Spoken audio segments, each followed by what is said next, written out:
primavera começa no dia 22 de setembro, às 17 horas e 2 minutos no horário de Brasília, e vai até o dia 21 de dezembro, às 14h28, também no horário de Brasília, mas já levando em consideração o horário brasileiro de verão. A estação ocorre exatamente quando o Sol ele passa exatamente sobre a região do Equador. Nesse exato momento, que é exatamente no dia 22 de setembro, nós temos o equinócio de setembro, que nada mais é do que aquele instante onde a radiação solar chega de forma igualitária aos hemisférios norte e sul. Tecnicamente, ao longo dos próximos meses, o que nós teremos é cada vez mais radiação sobre o hemisfério sul e menos sobre o hemisfério norte. O que acontece em relação às condições de tempo no Brasil? A chuva ela vai aumentando gradativamente, ou seja, saímos da estação mais seca de inverno para uma condição onde o corredor de umidade da Amazônia começa a se estabelecer sobre grande parte do país. Gradativamente também, a temperatura em média vai se elevando. O que acontece é que a temperatura da madrugada começa a sofrer aí grande influência dessa umidade e vai subindo gradativamente. As tardes não necessariamente ficam cada vez mais quentes, ou seja, nós já estamos aí com um fim de inverno extremamente quente. Não necessariamente essa temperatura continuará subindo. Olhando mês a mês, o que acontece normalmente, em outubro a umidade começa a descer a Amazônia, em novembro nós já temos aí bem demarcado o corredor de umidade e em dezembro muita chuva já se espalhando de norte até o sul do Brasil. A temperatura também vai cada vez mais, em média, subindo. Nós saímos de uma condição muito fria, principalmente nas regiões serranas, para temperaturas, em média, cada vez mais quentinhas. Os sistemas meteorológicos eles começam a mudar um pouco. Durante os meses de inverno, nós temos aí grandes massas secas, mostradas aqui por essa grande massa aqui de número 4. Temos as ondas de leste, as frentes frias que trazem massas polares e a zona de convergência intertropical, que neste momento, ou seja, nos últimos meses, ainda esteve aí influenciando principalmente o extremo norte da região norte.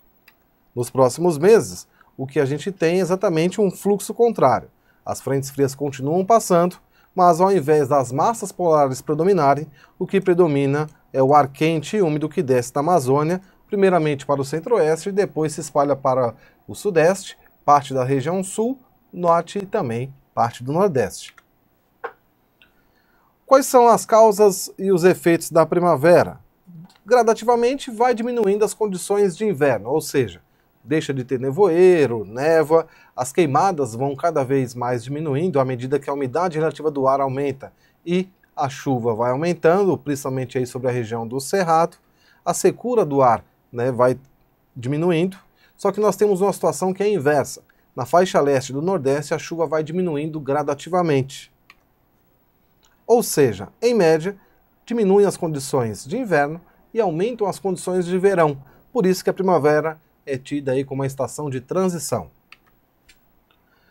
Neste momento, nós estamos aí com o Pacífico Equatorial ligeiramente mais frio do que o normal.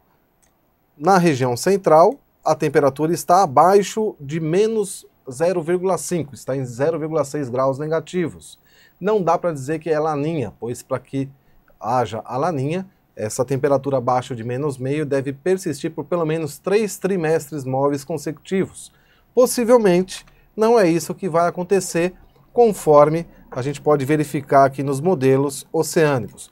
Ou seja, vamos continuar aí com temperaturas abaixo da normalidade, mas provavelmente não vamos atender a todos os requisitos para dizer que é laninha.